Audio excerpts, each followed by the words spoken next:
Zoomcast of To Protect, Serve, and Understand. I am the musical director of the project, as you might have figured out. And at this point, I'm going to throw you over to our co-creator of the program and executive director of the Irondale Ensemble Project, Terry Greiss.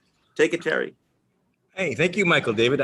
Hello, I am Terry Greiss, and I'm here at Irondale in Fort Greene. We honor and acknowledge that we're streaming from Brooklyn, New York, the ancestral land and territory of the Lenape Nation. As we come together tonight, please take a moment to consider the many legacies of violence, displacement, migration, and settlement that bring us here. Tonight, I am in the theater all by myself, and you know why. It's pretty lonely here. So I'm welcoming you to our newest experiment, the first in a series of 2 Zoomcast versions of To Protect, Serve, and Understand. This program started a little more than 5 years ago as our attempt to use the techniques of the actor to try and bridge the communication gaps between police officers and community members. On Tuesday nights, for 10 weeks at a time, officers and civilians learned how to improvise, to sing, to tell stories, but mostly they learned to listen and really hear each other. We broke bread together, argued, cried, spoke about injustice, racism, privilege, and often came to a greater understanding of each other. Agreement? Not necessarily. Understanding was the goal. We try to bring people who are polar opposites in their beliefs about each other a little bit closer to the equator. Over 100 officers and civilians have gone through the program, and almost 3,000 people have borne witness to it in performances. Tonight, you'll see civilians voice the words of police officers, and police officers voice the words of civilians. We ask them and you to listen carefully to what they say. I think you'll hear an intuitive discussion on what it means to police in America today. Now, I'd like you to meet the third facilitator on our team, Rivka Rivera. Rivka? Thank you, Terry. And thank you everyone for joining us. So over the past few months, we have paused the workshops and performances of To Protect, Serve, and Understand, not only because of COVID, but also in order to reflect deeply on what it means to work on such a project in this particularly difficult and painful time. We want to acknowledge that after the decision made yesterday not to indict officers in the murder of Breonna Taylor, that pain continues. In addition, we're aware that 2 officers in Louisville were shot. The work of TPSU is collaboratively created by participants, civilians, police officers, and the TPSU facilitators. NYPD supports officer participation in the program, but the content you're about to hear is guided and directed entirely by Irondale facilitators. As facilitators, we come to this work with a range of experiences and political points of view. We offer no agenda other than a belief in the tools and power of theater to help us to listen, to understand, and to sit in complexity. I'll pass it to you, Michael David. And now, drum roll, let us introduce our participants for tonight. Cynthia. Hi, good evening. My name is Cynthia Grayman Pond, and I'm a Fort Greener living in Brooklyn. I am a retired principal, and I participated in the TPSU program project in the fall of 2015, and I will be playing Officer Demetrius Starling. All right. Juan, my friend. Speak the speech, I pray thee. Howdy, y'all. My name is Juan Sanchez. I live in the Crown Heights section of Brooklyn, New York, native New Yorker through and through. I'm a technical project manager currently, and I was actually a part of the TPSU, I believe it was fall of 2018, and I will be reprising the role of Officer Jakia Morton. Henry. Hello. How are you? I am Officer Henry Rivera, currently of the Intelligence Bureau. Born and raised in Queens, currently living out in Long Island. Today, I will have the privilege of playing a Mr. Michael Sanders. And last and certainly not least, Jakia. Hello, everyone. My name is Jakia Morton. I live in Brooklyn. I also work in Brooklyn. Currently, I'm assigned to the 79th precinct. I was part of TPSU Fall 2018. And tonight, I will be playing Juan. All right.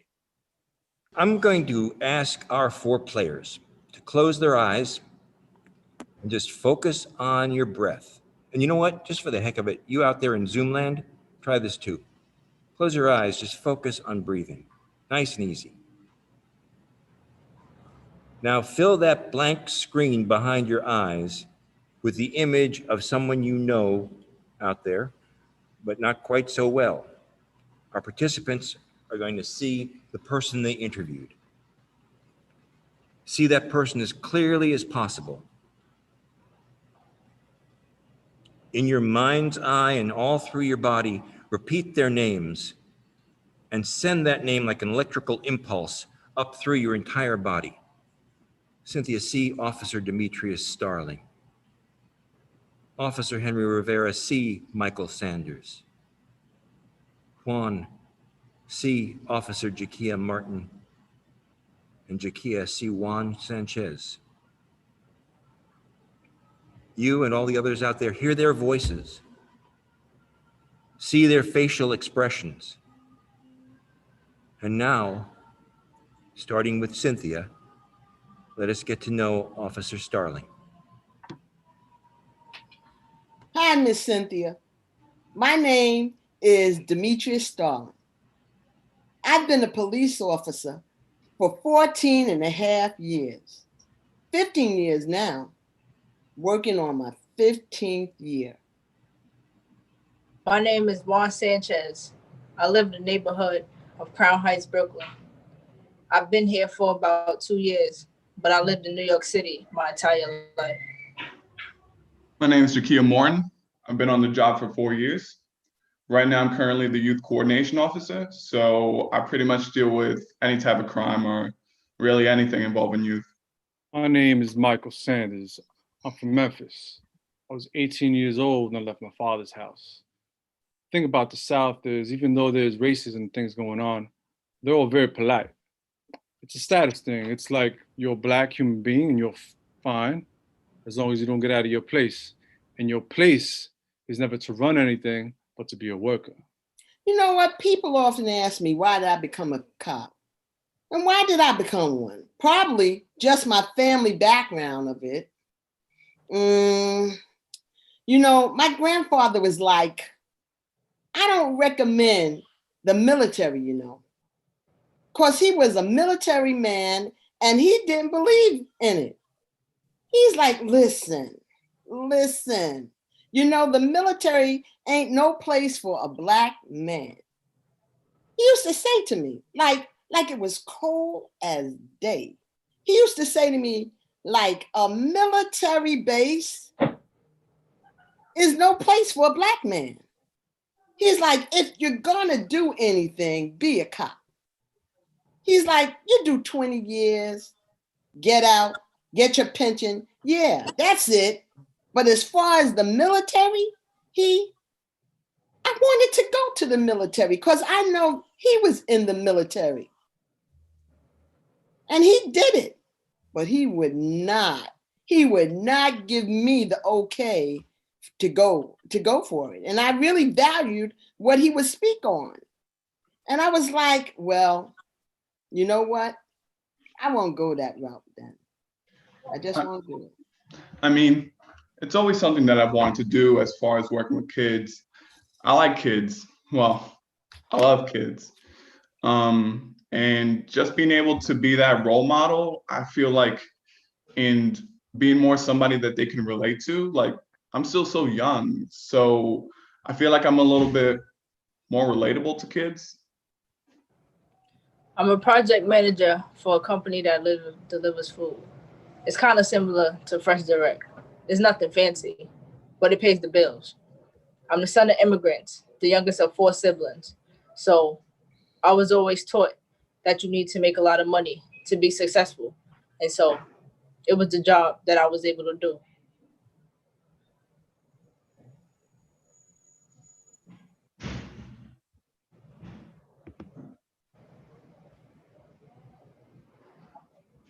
From the beginning, my parents were giving me those instructions, especially about dealing with police officers, you know. You got to get back home. You got to survive an encounter, you know. Some people didn't. Some people didn't. It's very frustrating to be a young man and know that you're being targeted and picked on and not being able to do anything about it. Me personally, why I really did it, I got tired of being harassed. That's my total honest answer.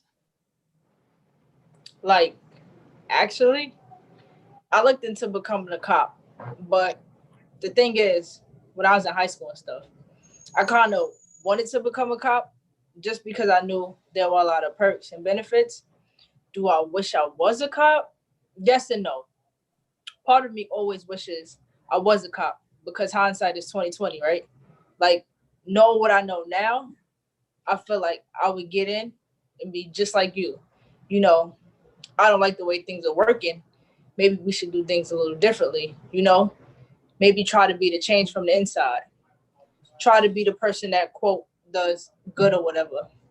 Obviously, that might be a bit different once you're inside because you don't want to get fired or whatever. My basic point is this. There's a difference between how police officers treat certain situations, black people as opposed to white. I mean, at the end of the day, I still have contact with kids. And also, I have like explorers. I meet with them once a week, and those are kids that are interested in becoming police officers. So I pretty much show them what it's like to actually be a police officer. I show them what I do for a living, and they get to see behind the scenes of what goes on as actually being a cop. So I do scenarios with them where they figure out how they would react if they were a cop, so that they can see how hard the job actually is. I feel like having them in there meeting with me once a week, it's better than them being outside somewhere else doing who knows what. Let me tell you, my childhood dream was that I wanted to go ahead and buy my mom's a mansion and call it a day. I wanted to be in the NFL and play football. I have highlights out there. I got highlights, tapes out there, and people are like, wow, man, if you could have been 20 pounds heavier and 2 inches taller, you would have made it. You would have been there. But I guess it wasn't in the cards. I was offered a scholarship to a small college, but I didn't go. It was going to be 2 jobs, get my lessons and play ball. Something was going to hurt. I turned it down and went into the military. I wanted them to pay for my education. I didn't want to be a burden on my parents. I didn't think I could do both, be a good basketball player and a good student. So policing, like, yeah, obviously policing can improve. I mean, we've seen obviously what's happened over the last few months. Like, there's been a lot of protests. There's a lot of people who's not happy, but at the end of the day, I still feel like it's not every cop. Like, every cop shouldn't be held accountable for a bad cop. You know, you got a good cop and you got a bad cop. But that's like with everything, you know, you got good and bad wherever you go. But I do feel like, you know, yeah, obviously, yeah, we have to bridge that gap, and, you know, we have to learn how to communicate and work with each other, because like just not trusting the police, or, you know, just hating the police, that's not going to get us anywhere. So I feel like more training is good. Oh, I mean, also I feel like definitely having more community input, like how they feel, what they want from us, and, you know, just try to work together. Like, I had an incident where one time I was basically doing graffiti, and these cops came out in an unmarked vehicle, and they pulled out their guns. And in that moment, I was like, yo, I'm about to get shot. I mean, I assumed they were just trying to threaten me and stop me from doing what I was doing. But there was definitely a moment where I was like, man, I'm about to fucking die. and I was literally saying, please don't shoot, bro. This is spray paint can. Please don't shoot me. But that was definitely a frightening situation. I would argue that was excessive force. I used to get stopped by the cops constantly. I guess a certain look that I have and maybe the way I carry myself and stuff like that, I would be harassed by officers constantly, I felt. But then understanding their job and what they have to do, it wasn't the fact that I was harassed by officers. It's just, I guess, circumstantial. You know, you're in a certain location. You're hanging out at a certain time. I fit the description. It's just part of life. So, absolutely. I know I've been profiled before because I know it exists. So yes, knowing what I know now, I have been profiled before. We have to change how we look at each other. We have to admit to ourselves that we have a problem. There's so many people out there that don't believe this is a racist country. It is. Until we address this problem, we can't change it. You can't say there is no racism or this or that. I said this to Terry though, and I'm not even going to lie. My profession is like no other professions. Like you could go ahead and weed out and like, you know, oh yeah, that's just a bad doctor. Yo, you know, he's always that way. But when it comes to a police officer, it's just like across the board. Within a cultural sense, it's just like, oh, right across the board. It's like if a cop does something in LA, the ripple effect comes our way. And it's like, I don't understand it. You know? Oh, you work in the school system, right? You hear about the crazy stories where teachers are dating a student and something like that. You don't associate a teacher in Brooklyn with a teacher that did that in Kentucky or something like that.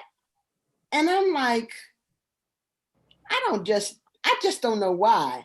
I'm like, we're the pawn pieces. We're the little pawn pieces on the chessboard. I mean, when the George Floyd situation happened, like we had to go back and retrain on certain physical techniques, you know, like how to arrest somebody, certain body maneuvers. I mean, there are things that we can no longer do. George Floyd? Yeah, I think the murder of George Floyd was terrible, but it's not anything new. And the crazy thing about it is that it happens and it doesn't get picked up. You have so many others that don't get attention. If you're a white woman or whatever, you're going to get way more news coverage if you're like a black trans woman. But the actions that came out of it were great, and all the protests and people speaking their mind, yeah. Lately, I've seen a movement that seems to be involving not only black people, but white people, and everybody saying it's enough. The problem is that so many other people are saying there's not a problem. Black Lives Matter is an organization concentrating on people being killed in police custody.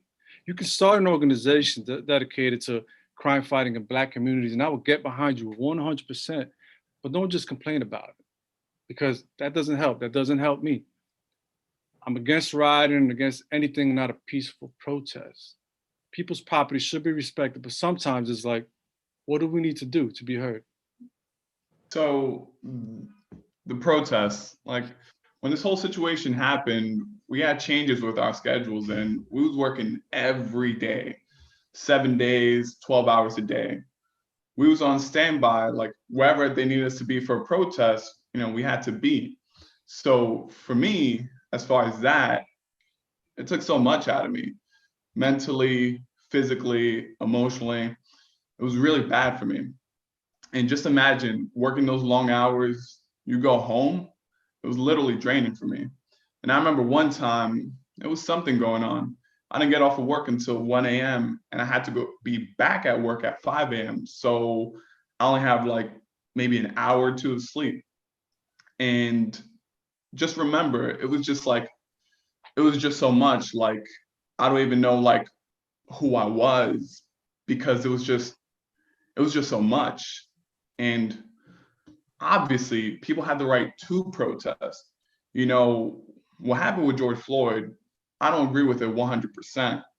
And I think any cop will tell you that was ridiculous. To have your knee on somebody's neck for 8 minutes is ridiculous to me. I don't agree with that at all. And, you know, even though it wasn't a New York City police officer, we still have to deal with the consequences of that. The South is a very racist place, and in the 60s, even more so.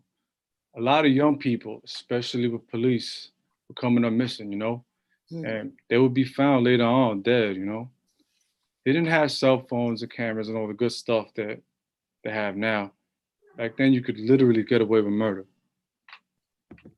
So, I subscribe to the acronym ACAB.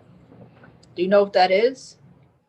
It's a thing that put out a lot during protests. It stands for all cops are bastards. People had it tattooed on their bodies, had it on stickers, on bikes. So ACAB is the notion that it doesn't matter what capacity you are a cop. If you are a cop, you're a bad person. So for me, instead of bastards, I say bad person.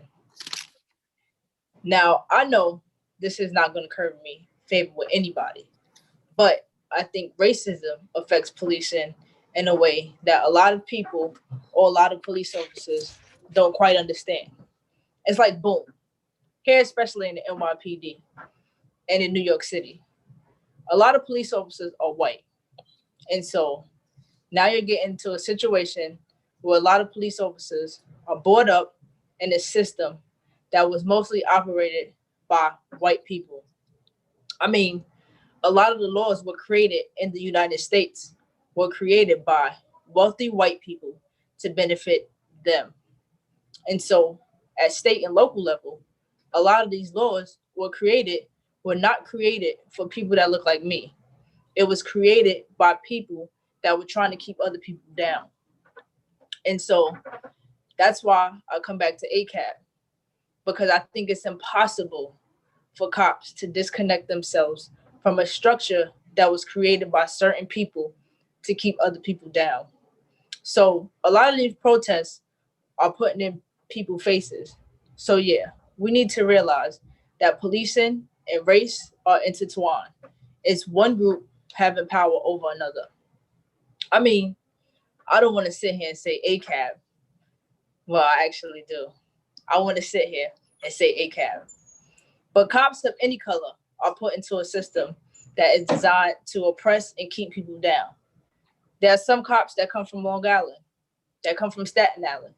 They have certain backgrounds, even though I don't want to stereotype. But then again, you also have Black and Latino cops that grew up in the city. They grew up in the neighborhood where they came from, but are still in a system that wasn't created by them. And they're still asked to enforce laws and regulations that were not created by people that look like them. And therefore, they unwillingly subscribe to a continuous system that they may not even believe in themselves. So yeah, I believe that no one should be a cop. I believe in a society that doesn't have jails, doesn't have police officers. We can create system amongst ourselves. I mean, you have communities where you can have law and order without the presence of police officers, as we know them now. So here it is. The next best thing for me. I serve my community. I like making people, I like making people laugh and be happy, because it's like this world we live in is so ugly. It's like, listen, if you could bring joy to somebody's life, it's only for an hour. If it's only for an hour, they'll remember that hour versus the ugly and daunting lifestyle that they're living on a day-to-day. I like laughter. Laughter is the key, I feel. It's therapeutic. I understand understand defunding the police. I believe defunding the police is simply defunding us. My freedom, my speech is taken away from me. My freedom to act is taken away from me. My natural instinct no longer exists from them defunding me, because underfunding us comes with an expense. An expense of not expense, but policy. I don't care about money, but the aspect of my mental, when I gotta question myself about how I can take down a person I'm in a fight with, you say reform is different from defunding. It's not. Not for us. No. No, it's not. It's not. But I could hug you. I could so hug you, Miss Cynthia. I'd give you a big hug and a kiss. And the thing about defunding the police, it's to divest money from police officers to reinvest in other programs. We should have better social programs for people coming out of jail and going back into the community to help them prevent from being repeat offenders. Now, it's obviously a long-term goal, but if you can take the money that you divested from the police and put it into the communities that need them, in theory, you create a system in society where people do not feel the need to commit crime. We know people steal. Why do people steal? People steal because they want things. Why do they want things? Because they can't have them. Why can't they have them? Because maybe they can't afford them. Maybe they have a bad drug habit. Maybe they need a social program to get off drugs. The main point that I'm trying to make is that I don't think we should have cops. If there were fewer cops in society, it would be a good thing. Sorry, I know that's not the answer you want to hear, but The police go into the Black community and they ask, did you see so-and-so? And everybody says no. They don't want to be responsible for telling you, the police, somebody did something. Because they know the next thing they know, the police have killed them or they end up in jail for the rest of their life. And they know the only reason why he stole is he had no money. Police run into a brick wall because people won't tell. For me, I'm going to tell. I mean, yeah, that does bother me. And obviously, I feel like, hey, like, it didn't happen in the New York City Police Department. But at the end of the day, I still understand why people protest. They want change. And if they got to do it in every state, if they got to go to every department, then I can't be mad. Because let me tell you, the grass is always greener on the other side, right? Like, some people be like, yo, you hold a gun, this, that, and the other. Well, like, let me tell you something. Do you know how much patience I have to have?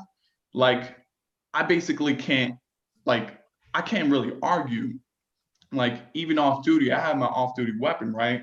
Like, I really cannot argue with people.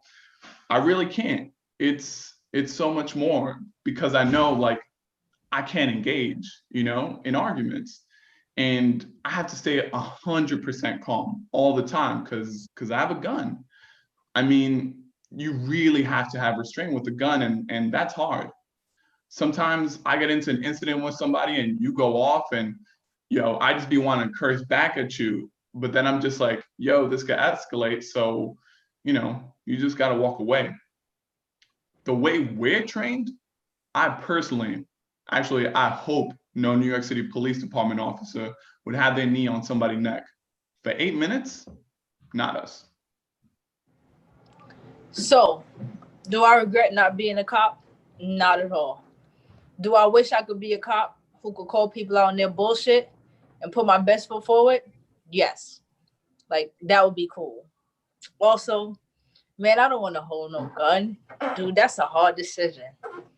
there's so much responsibility when you have a gun. And Curtin.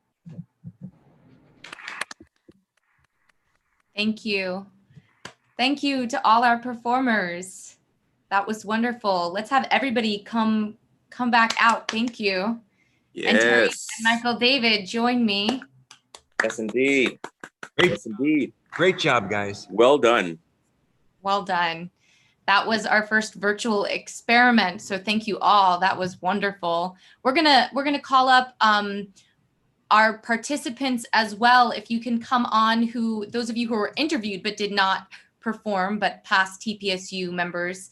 And right now, for everyone watching, we're gonna do a talkback session. We're gonna talk to these guys about what their experience was like, and we'd also like to bring you guys all in. We have our Q&A open, so if you have any questions, you can start throwing those into the Q&A or the chat, and we're gonna throw a question towards you. We would like to know, do you trust police officers? Why or why not? And we'll be talking about that in a sec. But yeah, let's pull everyone back in here. I'll toss this over.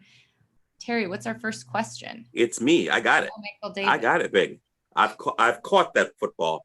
We were having a conversation about the NFL earlier on. So I just had to go there. That's another webinar. But anyway, so this is a question for you folks, for Juan and Jakia and Cynthia and Henry.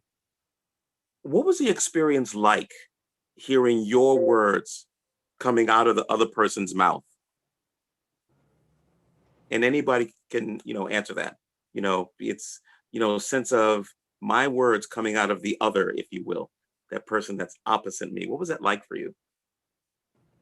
Well, we only had 2 people on this team who exchanged words.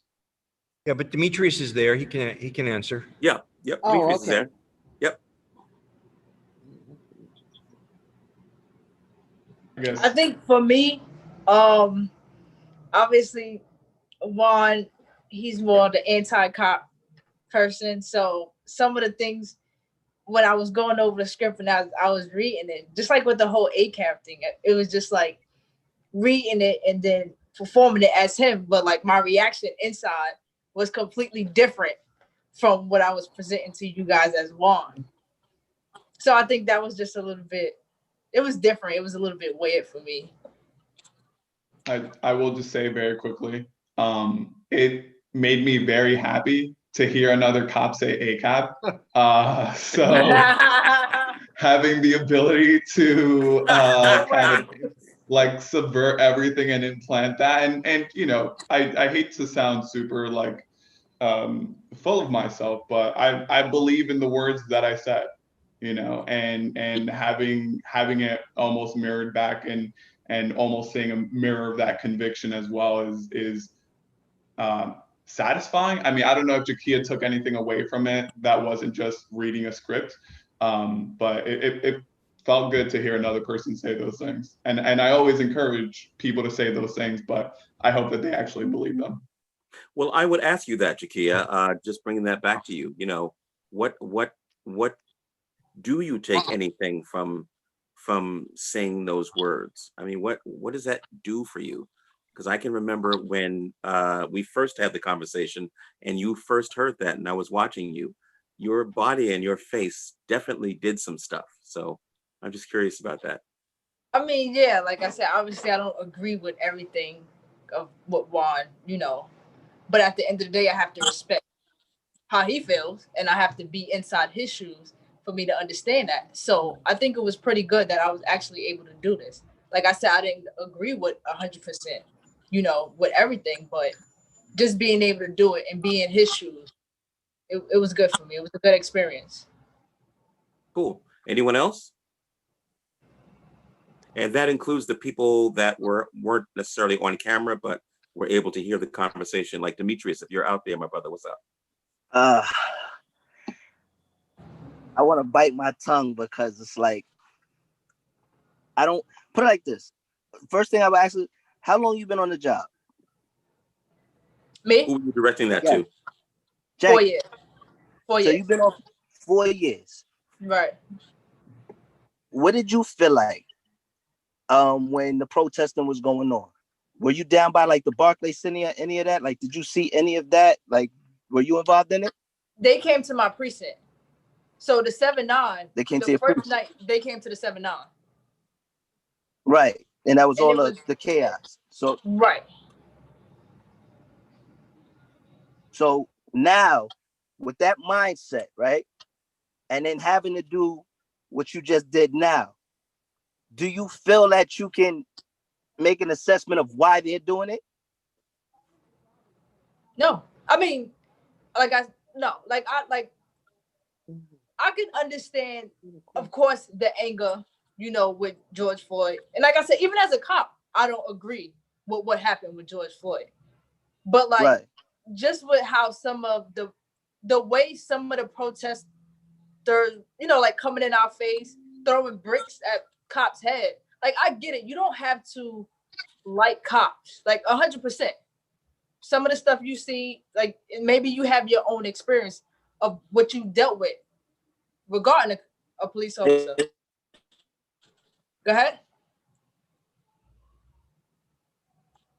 No, I said fair. I'm listening. Because for me, I just think the disconnect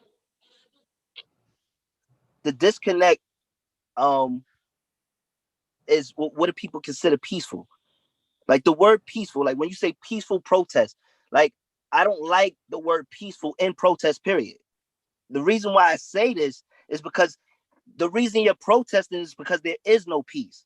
So how are you peacefully protesting something that doesn't come from a place of peace? That's just the perspective of it. But now to see that you're looking at it from the officer standpoint now, but you got to interview a person that sees it from a different standpoint.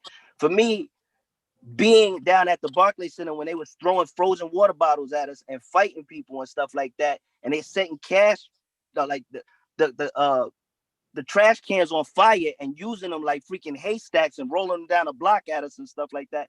I'm like, what's peaceful in protest? The purpose of protest is to change the dynamic.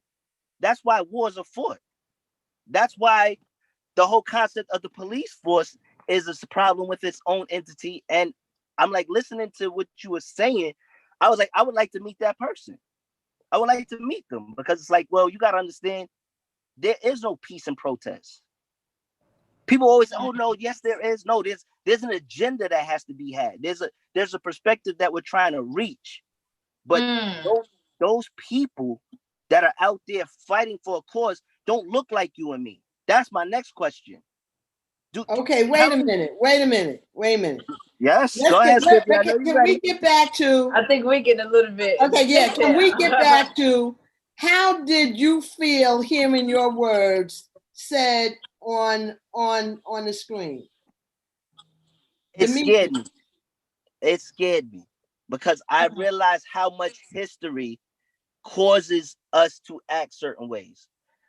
I when I sat up there and heard you saying certain things, like I automatically was like, wow, my grandfather conditioned me to certain things. The way I carry myself is not just myself, it's a lineage of history.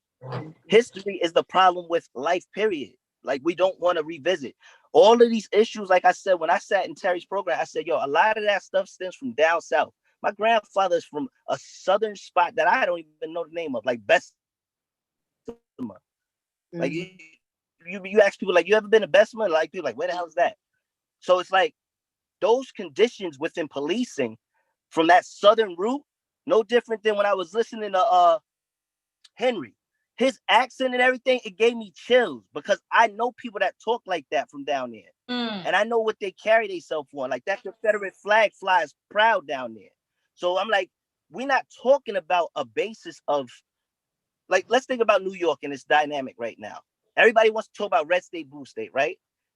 Right now, New York is governed in a policy of maybe a blue state. I don't know, like maybe if we could raise hands and stuff like that, it'd be like, you take a poll. People be like, yeah, you know what? It's democratic right now. But the condition of it with shootings and stuff like that. So do you think the Democrats are doing a good job within the policing of New York? I would say no right now. No, It's no different than if the Republicans were doing it. They have to transition reform. That's what you had that issue. The reform should not start with us, though. The reform should start within government, period. That's all I'm saying. The aspects of hearing my words just make me reiterate my training from family base. Let's just start in like family. This is a family. We are all a family. When we sit up there and have these type of conversations, we are becoming one with each other. We want to learn about our backgrounds. We want to know who we are. So to hear my words, it's scary. It's scary because it's like it makes you go ahead and retrain yourself to why you wanted to do what it was that you're doing. So cool. Hang out for a second, Demetrius. Let's bring some other people into this conversation. Anybody else want to respond to that? Was that you raising your hand, Henry? Yes, cool. Speak, my brother. Are you speaking as Henry now, or as Michael Sanders? Myself. Okay. I emanate from the department, and so I have to make it clear I speak for myself only. I like having people like Demetrius because he's also an officer. I'm an officer with 15 years on the job, so I have experience as well. And now people can see that all officers don't think the same. You know what I mean? And we hold different opinions, and it's pretty obvious because I don't see things the same way he does. But at the end of the day, we have to respect each other's views and respect each other's histories and past and experiences. His experience and my experience probably not the same. So he doesn't understand my experience the same way I don't understand his. As far as the peaceful protesting goes, I have children and I have to raise them a certain way. And the way I'm raising them is, as far as when it goes to conflict resolution, I'm trying to embed in them that there's always a better way than using violence, violence and anger and all this, it doesn't get your way. It doesn't. It really does. That's a temporary thing, a temporary fix. If you really want to fix something, you can use your words, you can use your actions to really teach someone a lesson. What's going on out there is definitely not peaceful. We have to be able to draw a line with what's acceptable and not acceptable. It's a shame what's going on out there. I feel like for me, it's the wrong way. It's the wrong way to get heard. It's the wrong way to come across. Juan, I'd love to hear you jump in response to that, because I know that Jakia was speaking on her experience stepping into your shoes for a moment. I know you've been at the protests, so I'd just love to hear your reflection on that as well. A lot of the things that Jakia was saying, and I think some of the things that Officer Rivera and Officer Starling are saying are, I think, very common arguments, I think, that come from the police side. And so I think even in saying some of that, like out loud and kind of vocalizing that, it was hard for me just because like there's the argument of like good cop versus bad cop, of like some of them are good and some of them are bad, does not address like the larger kind of systemic problem. And I think that, when it comes to policing, when it comes to so many other structures that we have in the US, like, the prison system, the education system, like there are the medical, the healthcare industry, there are systemic problems that make it such that like, cool, you might not be a bad person, you might be a good person, but the system under which you operate forces or causes you to become a bad person. And I think that, in having some of the dialogues like with Jakia and even TPSU, I feel like I can scream that until my lungs are blue. And then, well, no pun intended. And then, I'll still get the good cop, bad cop. So it's to be honest, it's like frustrating to hear sometimes, but I equally understand the frustration coming from the cops. So can I just interject as an old head growing up in the 60s and the 70s? Yeah, go ahead, old head. Go ahead. I'm going to claim my age again, 68. Now, when I hear this whole thing about what's going on in the streets and what have you from police officers and some of my friends who are, not police officers, we're in a revolution, y'all. And a revolution is not peaceful. It's Mhm. not, sometimes it's violent. In fact, the Revolutionary War in the United States was violent.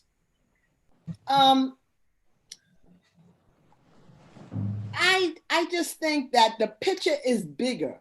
When you hear about the protests in New York City, 93% of the protests were supposedly peaceful. 93%. When you suppose it, they were peaceful. Of course, you had an element that was, that took it another way, but we don't hear that. When we speak to police officers, they only speak about, the violence, what they call the looting, and it's bigger than that. And I also think it's systemic. We're in a revolution.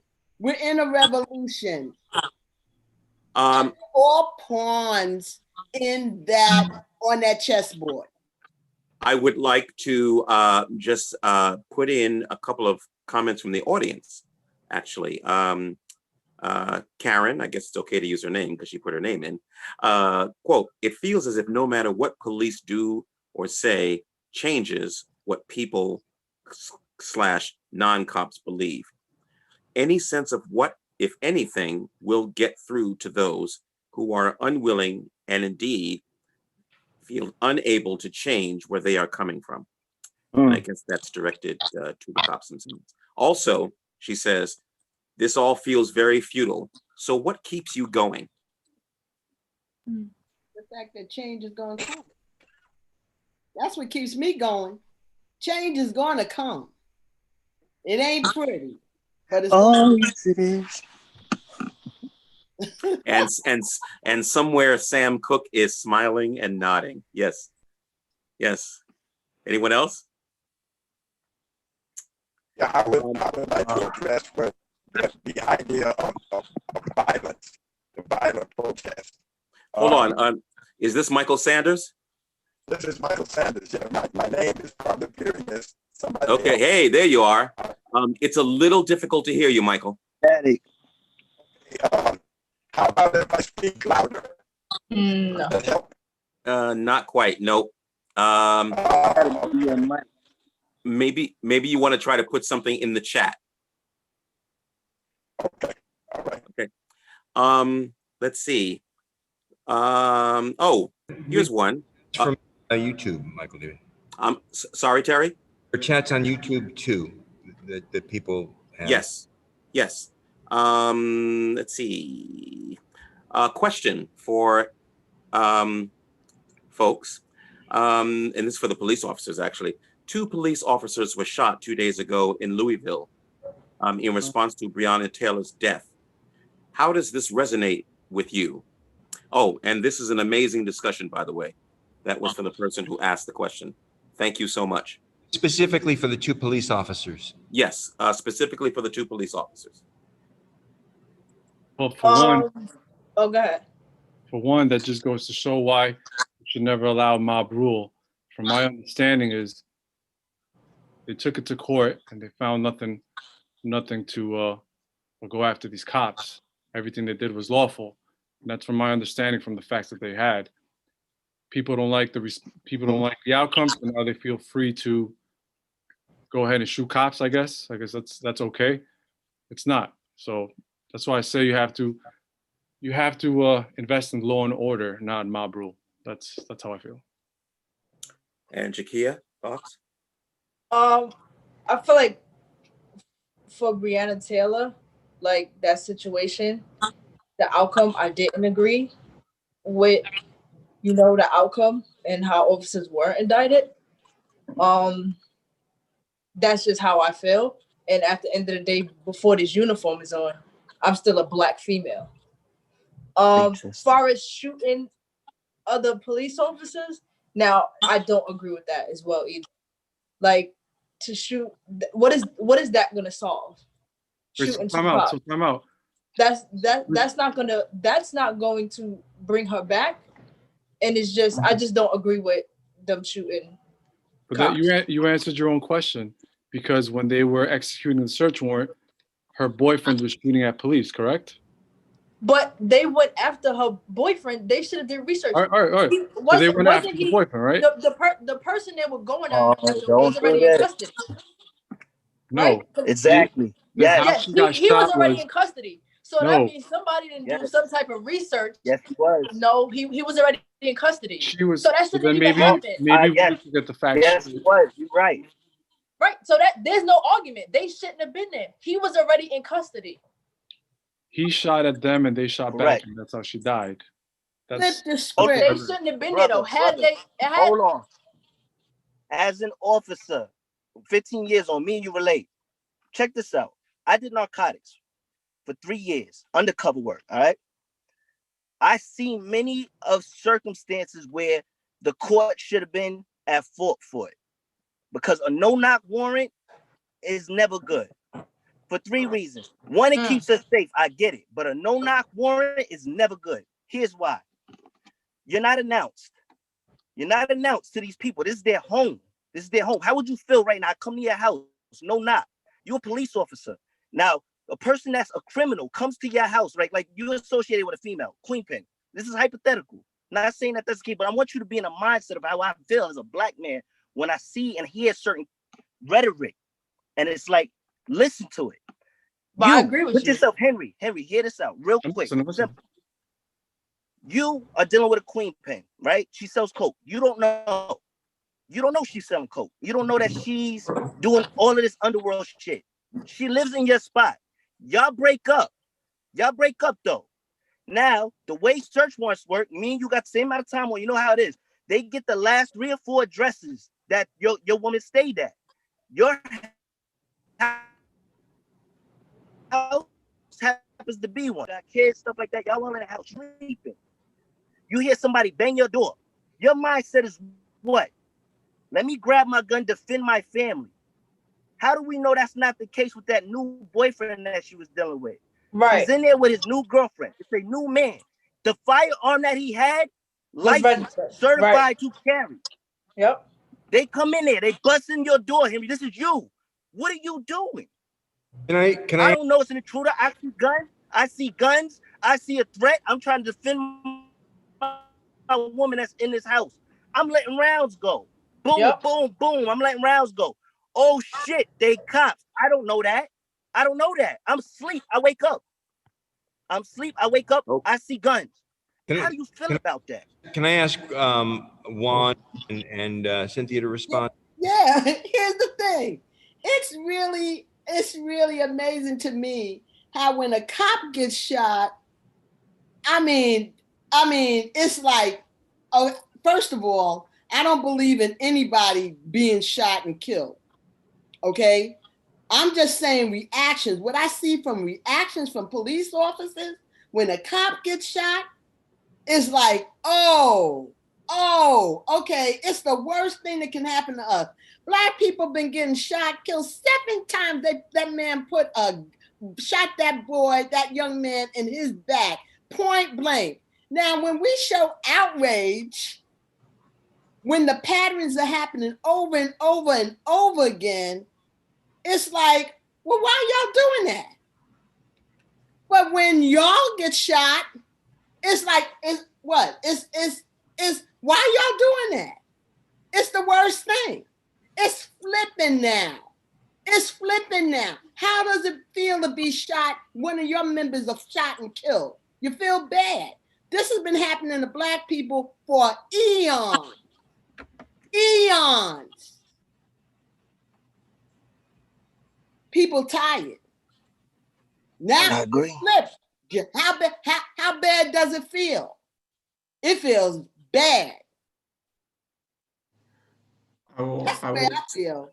It's been happening for years. So Terry, you were going to say? No, I was asking for Juan's opinion next on this.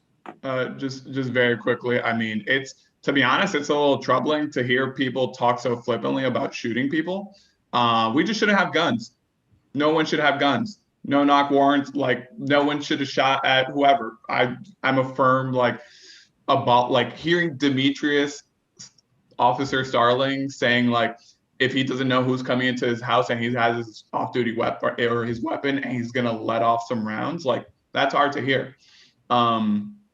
So I would, and again, it goes back to my thing of like, we shouldn't have police. We shouldn't have guns, period. They should not be a thing. We should have very strict, I personally feel like gun laws, and like you would avoid all of this.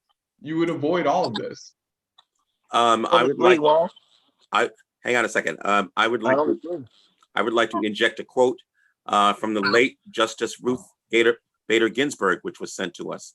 Quote, "If you want to be a true professional, you will do something outside of yourself, something to repair the tears in your community." Unquote. Just thought I'd put that out there.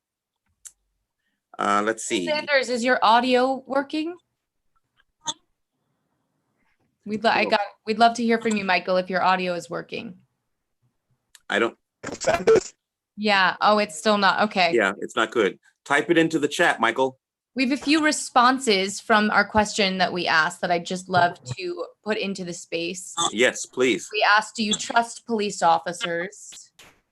Do I trust police officers? I am white. I wouldn't trust the situation if I were Black or Latino because of all that we know has happened. But perhaps I would trust an officer of color if I was a person of color not to harm me. Is there truth in that? Another response, no. I do not trust police. They are agents of the state working on a job designed to protect capital and repress not only us, but themselves. And we have a question here. Can I just make a very quick comment to Please. the whole, if I was Black or Latino, I would trust a Black or Latino cop more or something? Like, I live in Crown Heights. I see Black cops and Latino cops all the time. I was talking to Jakia and Michael David about this during our session. Like, I got called a homophobic slur by a bad cop, or excuse me, by a Black cop for seemingly no reason. So I don't like the notion of, and I mean, the person who said this is white, so maybe she obviously doesn't have that experience. But the notion of there being more trust, I personally feel like because the person has the same color of my skin or is from the same neighborhood as mine does not ring true for me. As I said to Officer D,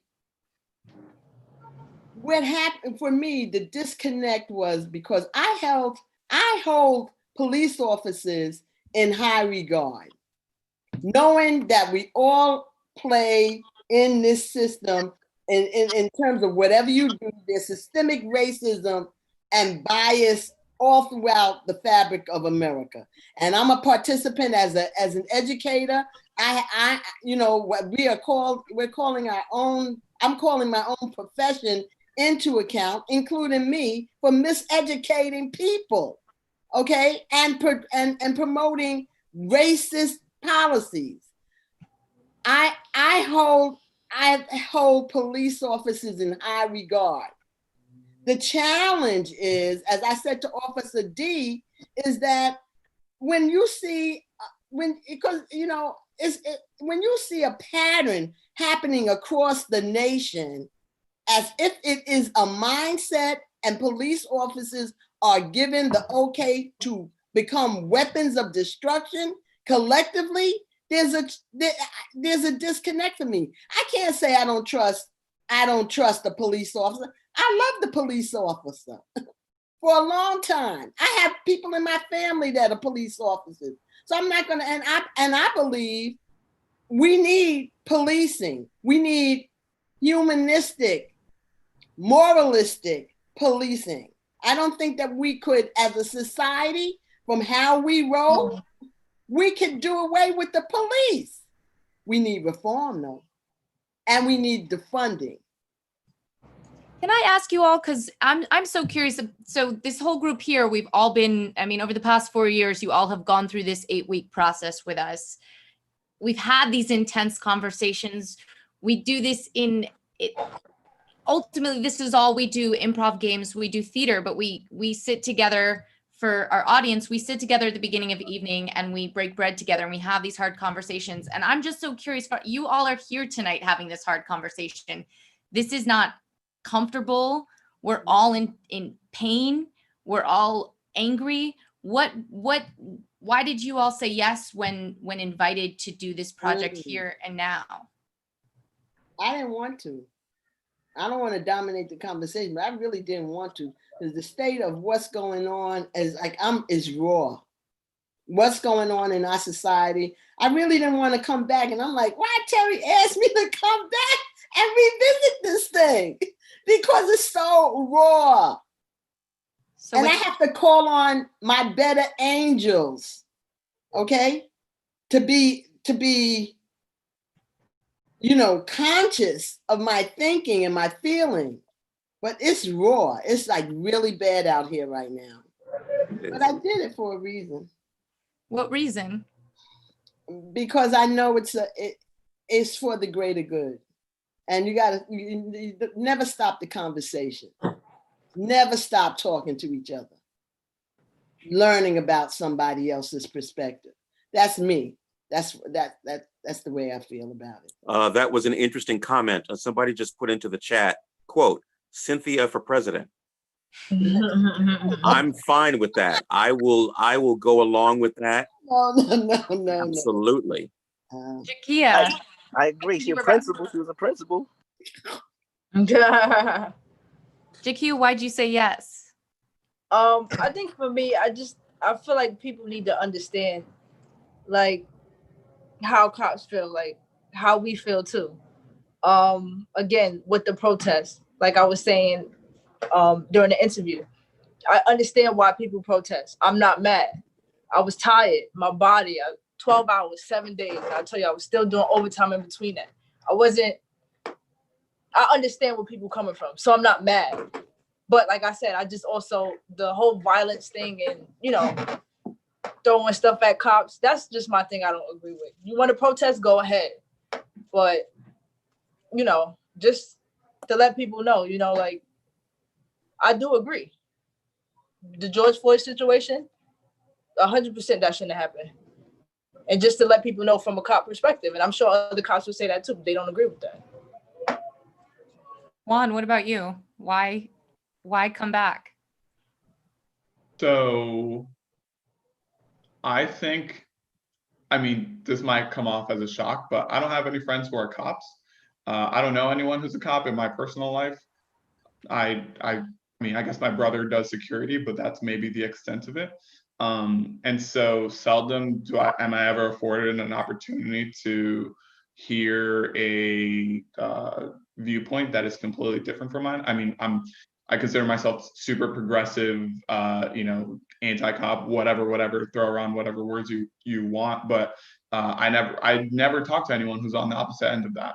And if I ever do, it is borderline close to fisticuffs of just like us screaming in each other's faces, because I actually had a conversation like that recently. But having to maintain a professional demeanor while hearing things is challenging, but definitely something that I just don't necessarily get much of in my everyday life, for sure. Just a comment from Jofrane, who is one of our Jofrane Lagonde, who is one of our participants. Here.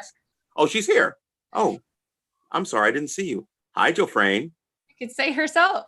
Yes, say it yourself, Jofrane. I was just about to quote you. How are you all doing? I just want to say you guys did an amazing job. I really enjoyed watching all of the perspectives. So I said that, we're all human and we really need to start seeing each other as such. I feel like a lot of the confusion and the missteps between not only officers, but civilians as well, is caused by just that cloud of judgment in the moment of not seeing the human standing in front of you. Just understanding, if you're having a bad day, how is that person feeling?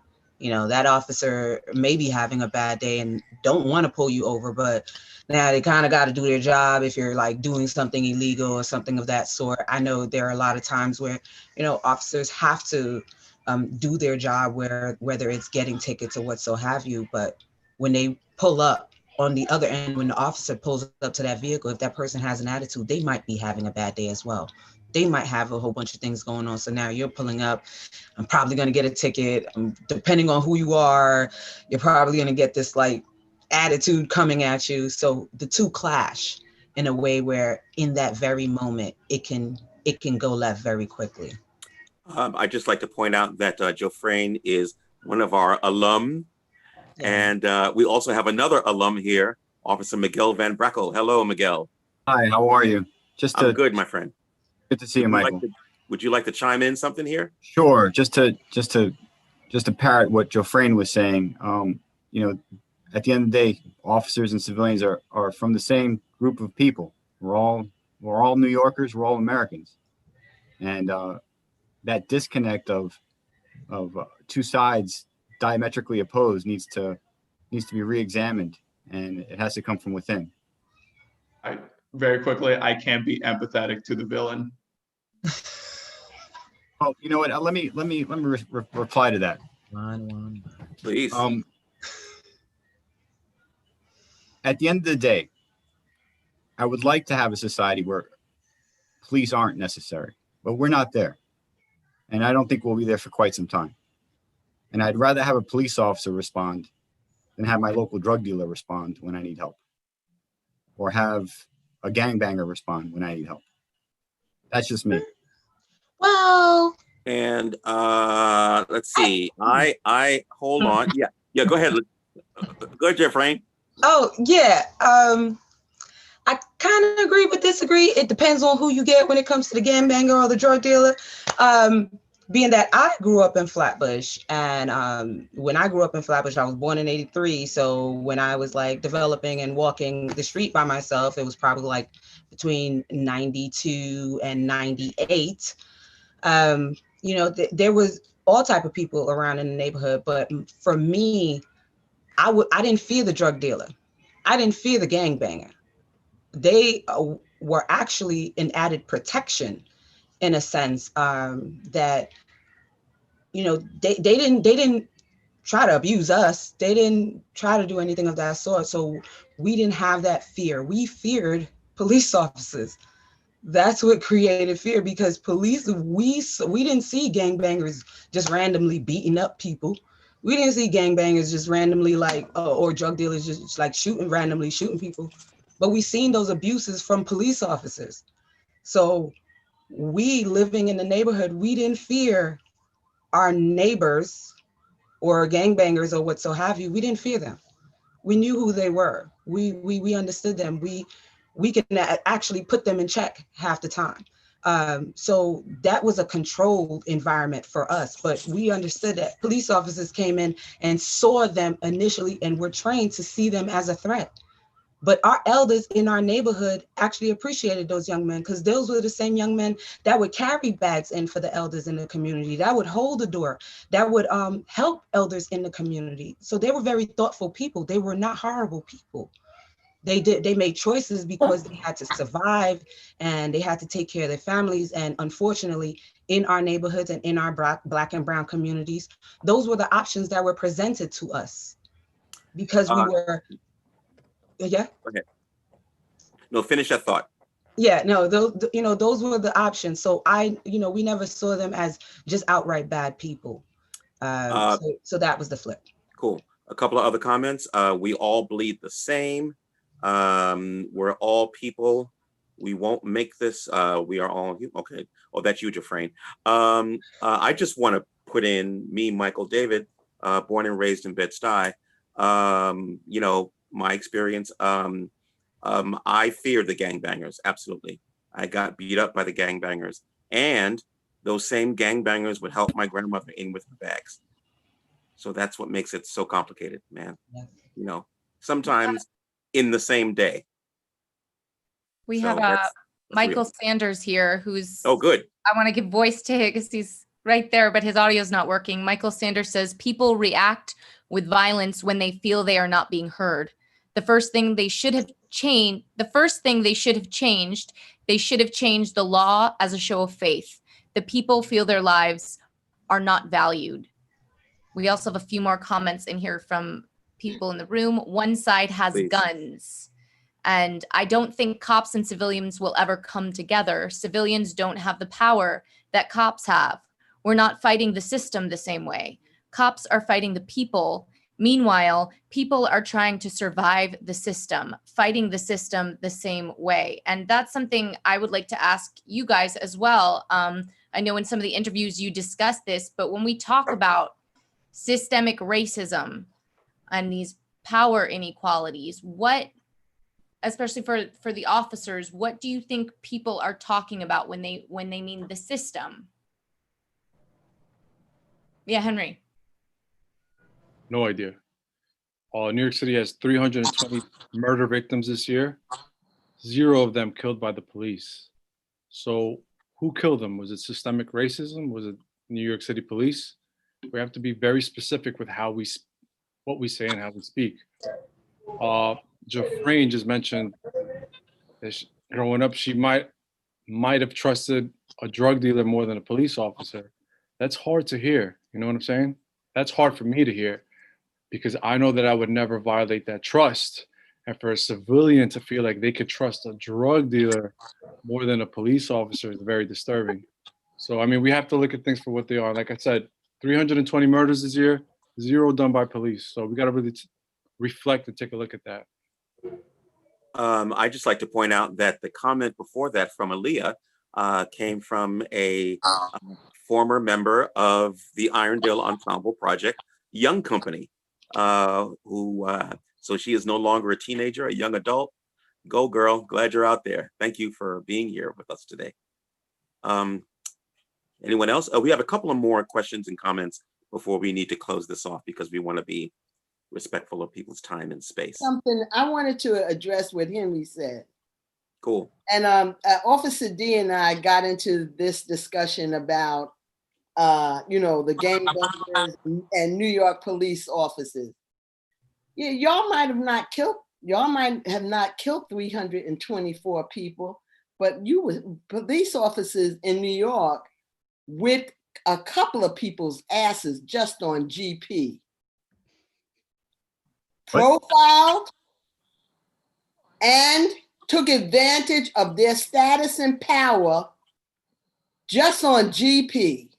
When you guys, when I'm not saying you guys, when the police department of New York City was profiling on the orders of a particular mayor to go out there and go in the brown and black communities, you ain't see it happening in the white community. You ain't see it happening in Bensonhurst, or you didn't see it happening in the white areas. You ain't see it happening in Howard Beach. We were profiled. So no, y'all, with the exception of Eleanor Bumpers, Amadou Diallo, and Eric Gardner, which was standing out like that in New York City. No, you didn't kill folks, but we sure got our asses on a day-to-day. We got our asses whipped. And a lot of it was for just walking in the park after dark. And so it's the mindset of policing, whether you killed 1 or 320 or whatever, all over the country, that has been weaponized. You've been given license. What the president say? Bump a few heads while you're putting them in the car. Only thing I could, Michael, go ahead. Systematically, right? Like systematic. For me, I'm gonna sit up there and piggyback over what Cynthia's saying. Now, the idea of a police officer is a person that lived in that community, right? Give or take. Like they had the programs back when the 90s were like flourishing with crack epidemics in the 80s, early 90s. You were from that community. You understood the dynamics of it. Now, transition to the systematic part that I view it as. Look how many people of color, are on this department. All right. Look how many they're using now to show face, and put them in positions of power to make these changes. The 7-5, nobody ever wanted to go to the 7-5 when I came out. It's a part of Brooklyn that nobody wants to work to think is busy. The Bronx, it was the 4-7. But if you look at what's policing these areas, the majority probably don't look the same. They don't look the same. It's just not. It's not policed by the people that look like each other. As to where downtown, maybe in Chinatown, you'll have a lot more of an Asian presence. You'll have people that look similar. Manhattan, they call it the Hook House. Midtown, like there's a lot more white officers that get to work there. So all of that is present. All of it is present. And that's the structure of system that's in place. I didn't choose to go where I was told where I was going. But if they allowed, like, I think of it, if they allowed officers to do what it is that they wanted to do, or go where it is that they wanted to work, per se, that you would see a difference in that. The structure would change. Because a person that wants to be there and wants to help, you'll get a different reaction from them. Versus the person that's disgruntled that comes to work like, oh, I hate being here. The fucking people treat us like shit. They always fucking telling me suck their dick. Whatever. Like this is the programming that officers get. And after a while, we become disgruntled. That's the difference. That's the disconnect, I feel. I actually asked for the 7-3 and I got the 7-3 and I've been there for 15 years happily. So it's not everybody's story, you know? Cool. I agree. And that's what I'm saying. See, you asked for it though. You asked for it. Look, you asked to be there. You're basically proving my point, brother. And I commend you for it because I started there. I started in 7-5. I wanted to help my people. The difference between you and me, when I did this program, I told Rifka, I told everybody, I'm a split because I don't think anything that started from wrong could ever fully be corrected unless you're willing to do away with all of its beginnings. Period. That's the problem I have with America. You think I want to be here, bro? When I retire, I want to go to my roots. I'm going to Africa. I'm going to go see Cape Town. I want to go see South Africa. And they talk about these places are corrupt and stuff like that. The argument there, your name, not trying Hispanic background, yes or no? Well, obviously. Okay, obviously. I don't want to be obvious. I want to be transparent and respectful. You have a culture base. I don't have a culture base. I argue that as an American black man because like my culture was stripped of me. If your family did what they had to do with you, you'll know where you were from. You know exactly your roots, you know your foundations. You have that in place. The only reason I was blessed is because I had a grandfather that didn't play no games. He's like, listen, this is where we from. We were slaves, but we worked hard. And this is why we were here. And this is why we have what we have. Okay, Demetrius, I'm going to stop you. Go ahead, Mike. I got you, brother. I'm going to stop you. We only have a few minutes left. And I'd like to get in a last few comments as possible. Final question for the group, MD. Okay, go for it. And this is, Demetrius, you spoke to this a bit. So using as artists, when we come together, we play in the realm of imagination. We get an opportunity to say not what is real, what are we taught that is has to be now, but if we could think and imagine what do we want to vision our world to be? What would policing look like or not policing look like? Would you tear it all down and start anew? So I'd just love to take a moment and hear from all of you, what would that look like for you? Maybe just one thought if you were to imagine that new world we could create.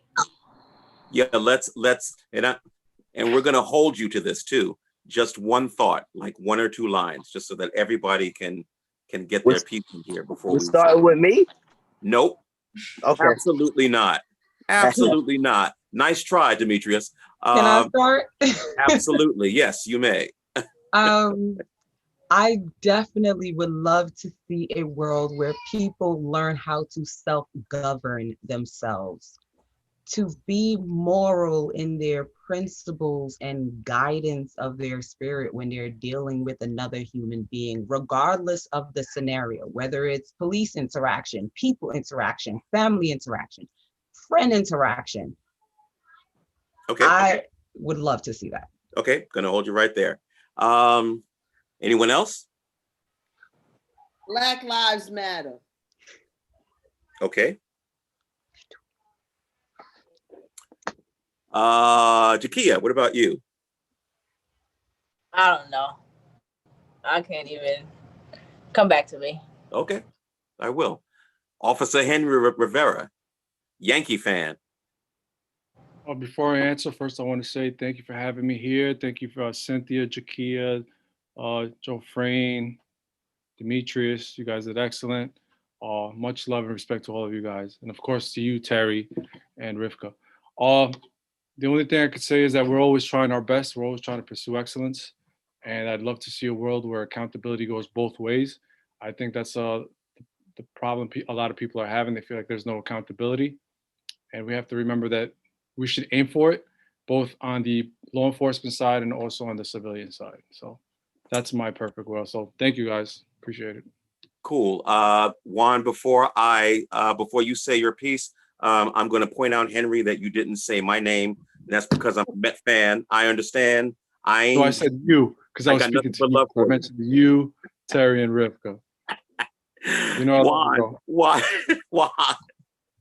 I've read there's a really good book that I've read that I can't quite think of it off the top of my head, but one of the main points that it puts forward is that there's a lot of good and social good that we can take from a lot of actual like tribal communities that still exist today, where it's like community education, community child rearing, community policing, community just having everything focused in a much more egalitarian or equal way. And there's been success in that, in our history. But the thing is that a certain group of people came, they had the power, and they completely shut that shit down. And so now we're in a system that is evolved from that system. So let's go back to our roots. Let's go back to community-oriented systems. Joe Frayne. Yeah, thank you, everyone. I really do appreciate TPSU. I want these conversations to be expanded, but I agree with Juan. Coming to our tribal roots of taking care of one another, that's what it really needs to be. If we don't take care of one another, we're going to destroy one another. That's just the fact of the matter. If we don't see each other as human family all around the world, we're going to continue destroying the world as we're doing right now. All of this separatism and these ideals of separating people and making people feel like, they're not accepted and they have to let's work together. We have a government because people started to not be able to govern themselves. So let's work on building that discipline and principle in people for them to be able to govern themselves. And we would find that police will not have such a hard job. D, my brother. Speak on that. The only thing I could say is I'm a God-fearing man. I agree with it to an extent of, if you can go ahead and take every religion that you've ever been taught, put it into a gumbo soup and just abide by it. That's what I would do. I would take every religion that you've ever been taught, and whatever your faith, creed, belief is, put it in a gumbo soup and abide by it then. That's it. Here you go, Demetrius. This for you, Demetrius, right here. It's the original cross of the world right here, right here. Okay? This is where they got the cross from. They took the womb out, put the little Venus there. There you go. When you get to Africa, make sure they show you where it started. All right. Officer Miguel. Just want to say that I think we should all remember that at the end of the day, we're all human beings, regardless of what side you're on. Mm-hmm. And we need to be able to listen and hear each other and not demonize each other, because that's only going to bring more pain and more violence to our communities. And Jakia, any thoughts? I wish we could have more peace, respect, and understanding from both sides. And definitely, more communication, and just definitely making it better than what it is, because these protests and just all this right now is bad. So we could get through this, and if it's changes that need to be made, let's make these changes. And Michael Sanders, we're going to try you one more time. I was hoping to get you in the chat, but do you want to try to say something very quickly? His mic is off. Michael, you're muted. Yeah, my mic is on now. I sent something to the chat. I don't know why it's not here. I'm seeing it show up here, but what I said was, there's a spirit in the land based on this administration. They're pretty much giving carte blanche to anything that the police do. Anything is okay, and that's part of the problem. Can you hear me now? I found it. It says, Cynthia makes a good point. We now have an administration that gives carte blanche to the police. It's open season. Ooh. Okay. This is true. And any last thoughts from our panel, from the facilitators? Anything, last thing you want to say? Yeah. Yeah, I just want to close this out. Oh, Terry, before you do, can I just acknowledge the other people that are behind this that haven't been on screen and haven't necessarily said anything? I was just going to do that, Michael. Oh, I'm sorry. Go ahead, Terry. My bad. That's all right. I'm always a little bit overwhelmed by these sessions, whether they're live or now online.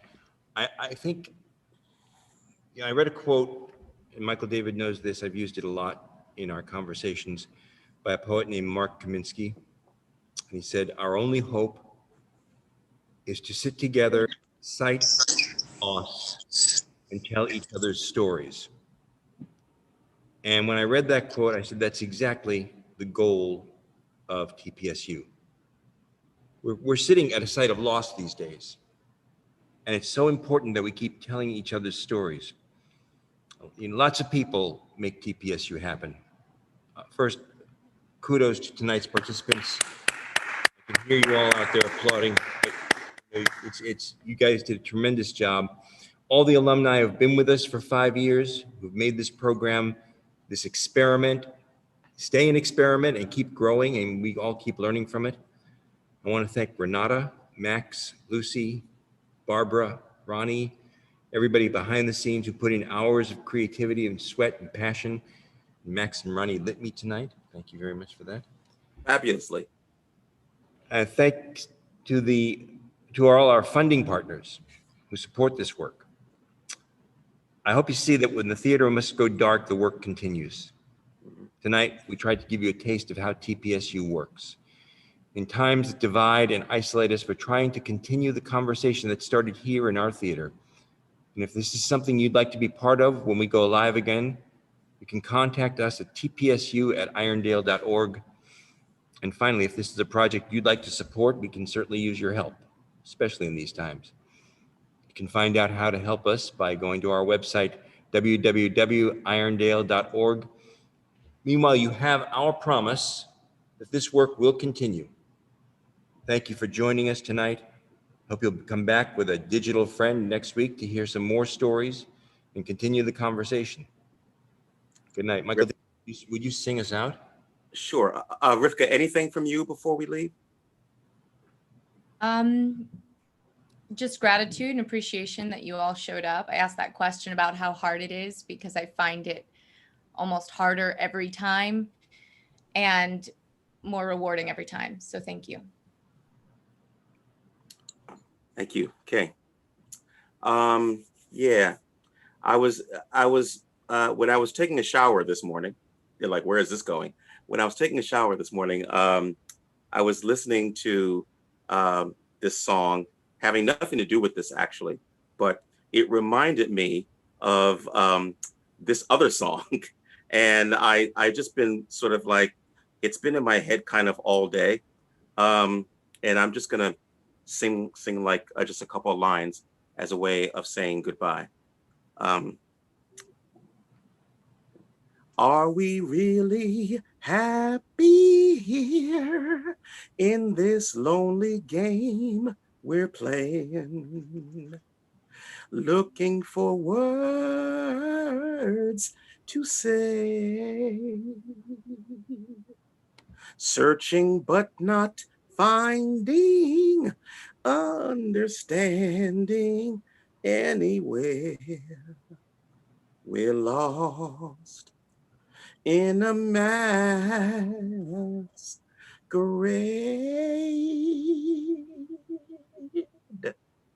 Walk a mile in my shoes. Yeah. Walk a mile in my shoes. Before we abuse, criticize, and accuse. Walk a mile in my shoes. We'll see you next time, folks. Come on back. Take care. Have a good night and be safe.